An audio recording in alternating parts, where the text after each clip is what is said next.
Hello. So, good morning class and welcome back to MCQ series of science. So, आज हम लोग कुछ और क्वेश्चन करेंगे. ये सारी प्रतियोगिता परीक्षा जिसमें साइंस पूछा जाता है उसके लिए नेसेसरी है और ये स्टूडेंट के बृहद डिमांड पे मैं इसको लेके आया हूँ प्यारे बच्चों. तो देखिएगा आपके सामने पहला क्वेश्चन है, what is the chemical symbol of water. Symbol के जगह इसे फॉर्मूला लिखना चाहिए था बट कोई नहीं, समझ गए आप लोग तो बहुत बढ़िया. तो chemical symbol of water H2O होता है, ऐसे लिखा जाता है H2O. नेक्स्ट देखते हैं, which of the flowing is a renewable source of energy.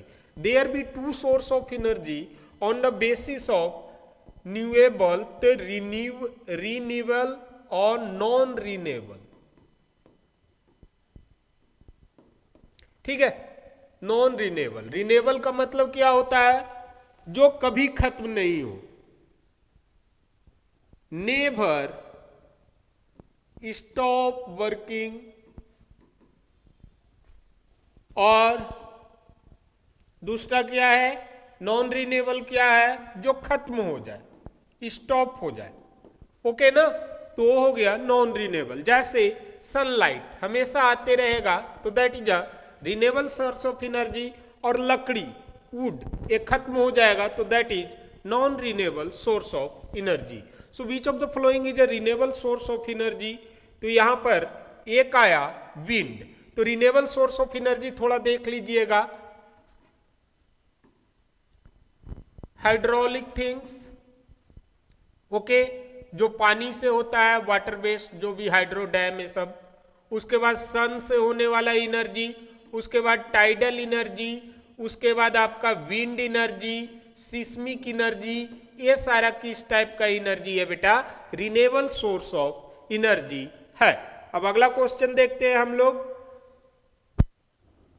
If you have plant that need 6 hours of sunlight daily, which of the flowing action would B best. कहता है कि अगर आप एक ऐसा प्लांट रखे जो 6 घंटा डेली सनलाइट मांगता है, तो ऐसे में क्या कीजिएगा? तो place it in a dark room, put it on a windows ceiling with partial sunlight, keep it in the refrigerator और cover it with a cloth. तो क्या होगा? If you have a plant that needs 6 hours of sunlight daily, which of the flowing action would be the best. इसमें से कौन सा action best होगा? तो देखिए, put it on window sill with partial sunlight. ठीक है, अब आगे देखते हैं.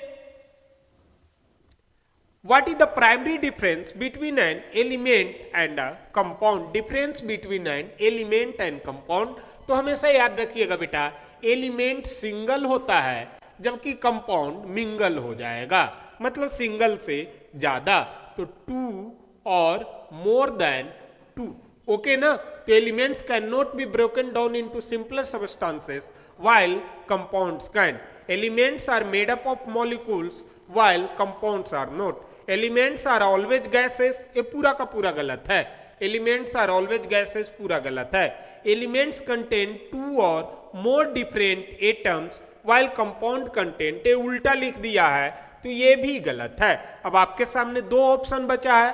तो elements can not be broken down into simpler substances और elements are made up of molecules while compound are not made up of. तो आपका ऑप्शन फर्स्ट सही होगा.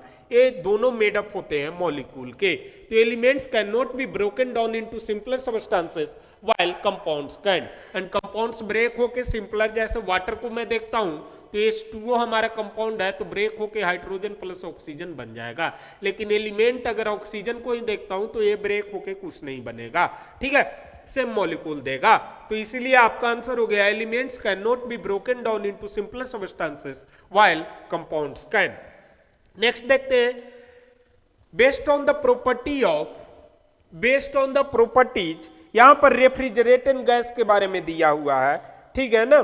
तो रेफ्रिजरेंट गैस में क्या कहता है कि based on the property which gas is more efficient more efficient, that is R134A, 134A and R22, R22, तो कौन सा गैस मोर इफिशियंट होगा? तो R134A और R22।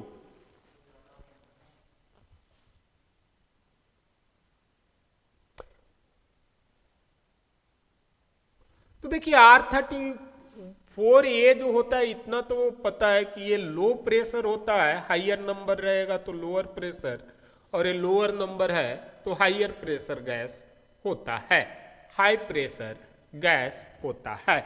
अब रेफ्रिजरेंट में हम किस तरीके का गैस का इस्तेमाल करेंगे? They don't mix chemically and don't have the same boiling point leading to compression failure. तो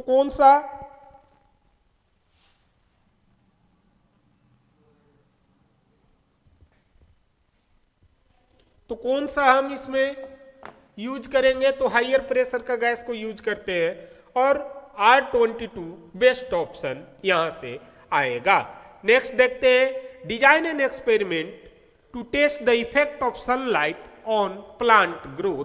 sunlight on plant growth, what will be your control group? Plants grown with no sunlight, बिल्कुल गलत।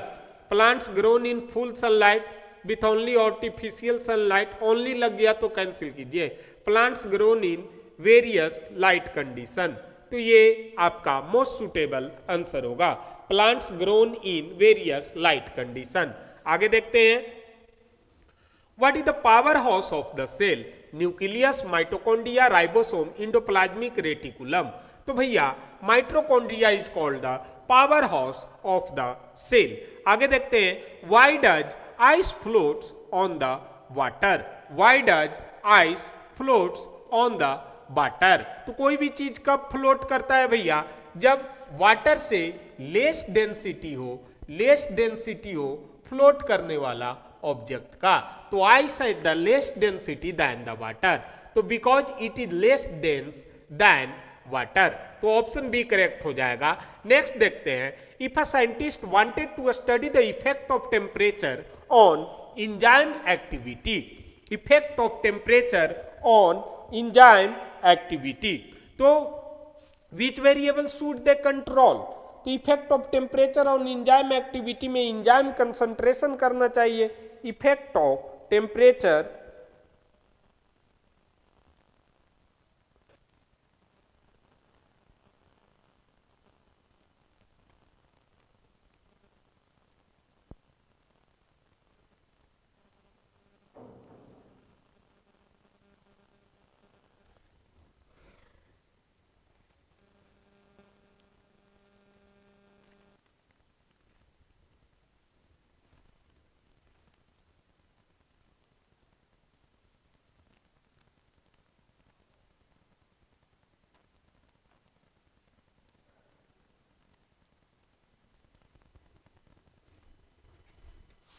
if scientists wanted to study the effect of temperature on enzyme, which variable should they control?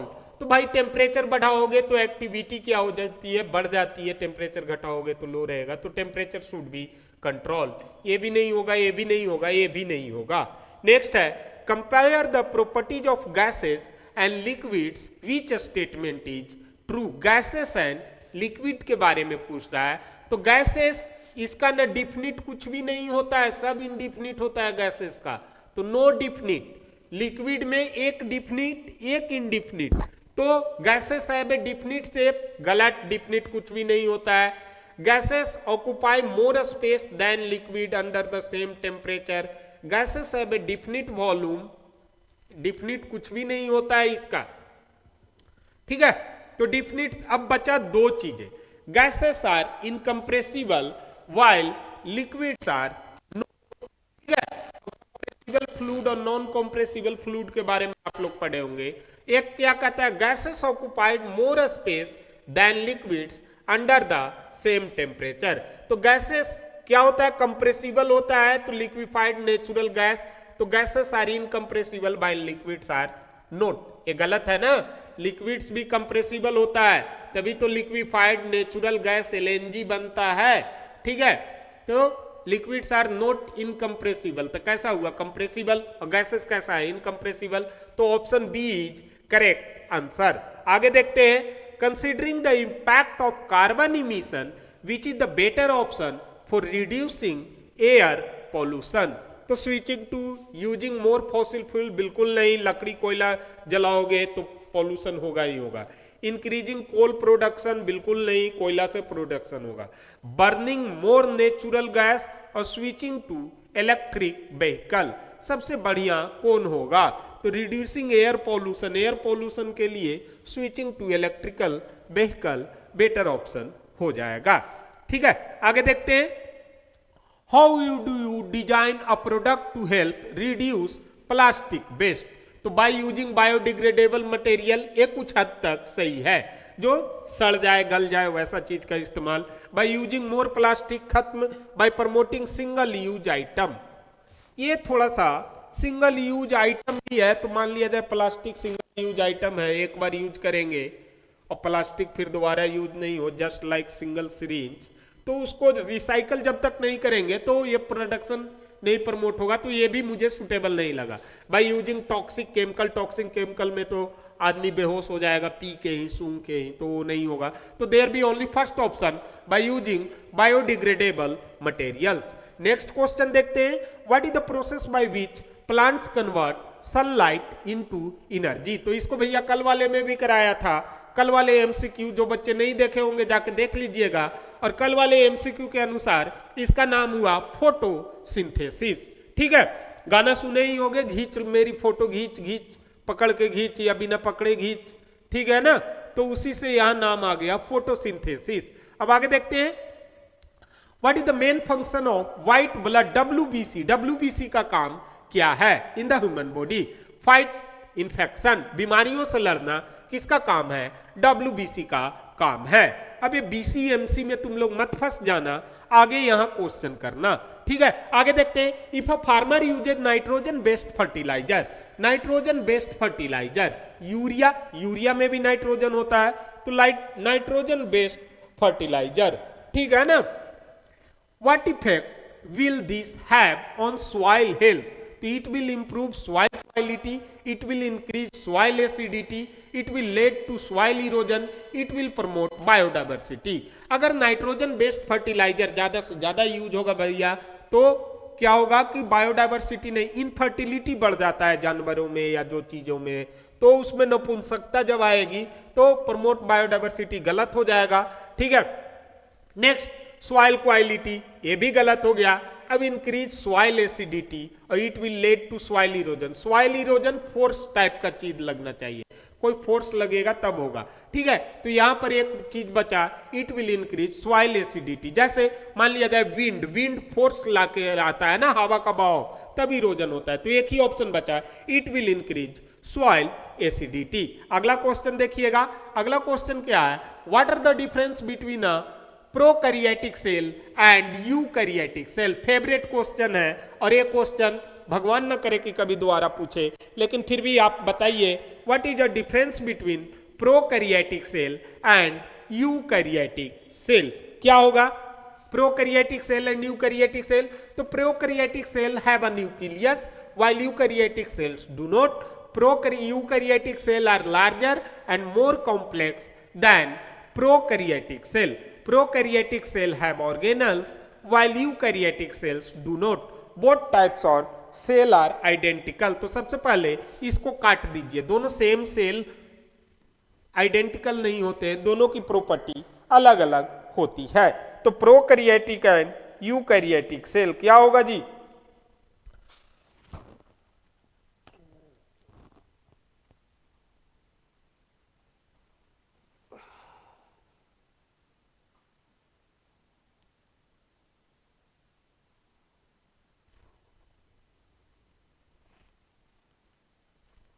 तो what is the difference between the prokaryotic cells have nucleus, ये सही है, while eukaryotic cells do not। तो option first आपका correct answer हो जाएगा। Next है which method is the most effective for synthesizing new material, physical method, biological method और chemical synthesis. Which method is the most effective for synthesizing new material, तो new material के लिए most effective कौन होगा? अब ये question dot में है, ये क्वेश्चन को डॉट में रखिएगा बिकॉज यहां पर ऐसे यूज तो होता है chemical synthesis, but most effective किस केस में कहता है? अगर इन्वायरमेंटल केस में कह दिया तो बायोलॉजिकल मेथड हो जाएगा, नहीं तो मैं केमिकल सिंथेसिस की ओर बढ़ना चाहूंगा। ये तो डाउट में रखिएगा, उसको देखेंगे। अगला क्वेश्चन है propose a new method for reducing water usage in agriculture, तो drip irrigation system, increasing rainfall गलत, using more water intensive crop, flood irrigation. तो ड्रिप इरिगेशन सिस्टम क्या होता है? रिड्यूसिंग करना है, जड़ों पर ही सिर्फ पानी देना रहता है, तो ड्रिपिंग। जैसे ये पेड़ हो गया ना जी, तो ये पेड़ के जड़ पास ही सिर्फ पानी देना रहता है, तो that is a drip irrigation. What gas do plants take in during photosynthesis, तो टेक इन क्या करते हैं? Carbon dioxide. ऐसे मैं बता दूं प्लांट्स के बारे में बता दूं, 2-3 तरीके का प्लांट को छोड़ के, जैसे पीपल और मेरे ख्याल से नीम और मेरे ख्याल से तुलसी, ठीक है, इनको छोड़ दे, और रजनीगंधा, ये सब कुछ प्लांट हैं। ये जो है सो हमेशा क्या करते हैं? ऑलवेज इनटेक करते हैं कार्बन डाइऑक्साइड, CO2 और आउटटेक करते हैं ऑक्सीजन। लेकिन इसके अलावा दुनिया के जितने भी प्लांट हैं वो क्या करते हैं? डे में ऑक्सीजन छोड़ते हैं, ऑक्सीजन क्या करे? छोड़ते हैं, और नाइट में क्या छोड़ते हैं? ये नाइट में कार्बन डाइऑक्साइड छोड़ते हैं। तो ये दिन में ऑक्सीजन छोड़ेंगे तो कार्बन डाइऑक्साइड लेंगे, और रात में कार्बन डाइऑक्साइड छोड़ेंगे तो ऑक्सीजन लेंगे। इसीलिए रात में कभी भी जंगल से पार होइएगा, ठीक है? तो जब भी रात में जंगल से पार होइएगा, आपको जंगल में कितना भी कुछ रहे, आपको गर्म महसूस होगा। तो गर्म महसूस क्यों होता है? क्योंकि पेड़ पौधे रात को क्या छोड़ने लगे हैं? कार्बन डाइऑक्साइड छोड़ने लगे हैं, और कार्बन डाइऑक्साइड कैसा गैस है? गर्म गैस है। तो इसीलिए आपको गर्म महसूस होता है जंगल में, और आप गाना चालू कर देते हैं, हाय गर्मी। ठीक है, अब चलिए आज का तो ज्ञान इतना ही था। हमने 20 MCQ किए। डेली इसी तरीके से MCQ करते रहिए, पढ़ते रहिए, बढ़ते रहिए। Thank you.